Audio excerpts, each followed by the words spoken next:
Hello అండి, అందరికీ welcome back to my channel. ఈరోజు వీడియో ఏంటంటే ప్రిన్స్ కట్ బ్లౌజు స్టిచ్చింగ్. అంటే ప్రిన్స్ కట్ ఫ్రంట్ క్లోజ్లో వస్తుందండి, బ్యాక్ ఓపెన్లో వస్తుంది. ఎప్పుడైనా సరే ప్రిన్స్ కట్ మనం స్టిచ్ చేసుకునేటప్పుడు చిన్న చిన్న టిప్స్ పాటిస్తే ఏంటంటే చాలా బాగా వస్తుందండి స్టిచ్చింగ్ అనేది.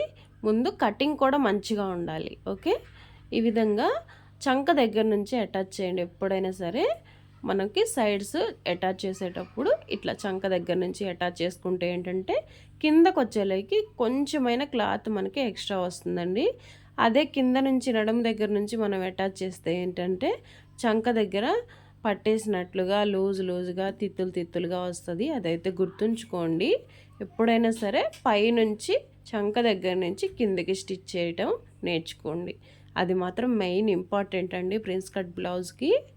ఎప్పుడైనా సరే మనకు రాదు ఈ ప్రిన్స్ కట్లు, ఎందుకు వచ్చిన తలనొప్పిరా బాబు అనుకోవద్దండి.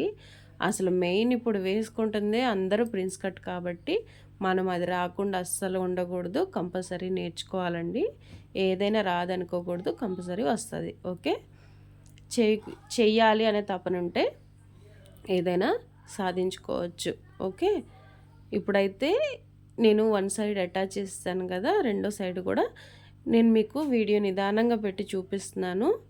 ఫాస్ట్గా ఫార్వర్డ్ చేస్తే ఏంటంటే మీకు అర్థం కాదని నిదానంగా చూపిస్తున్నాను.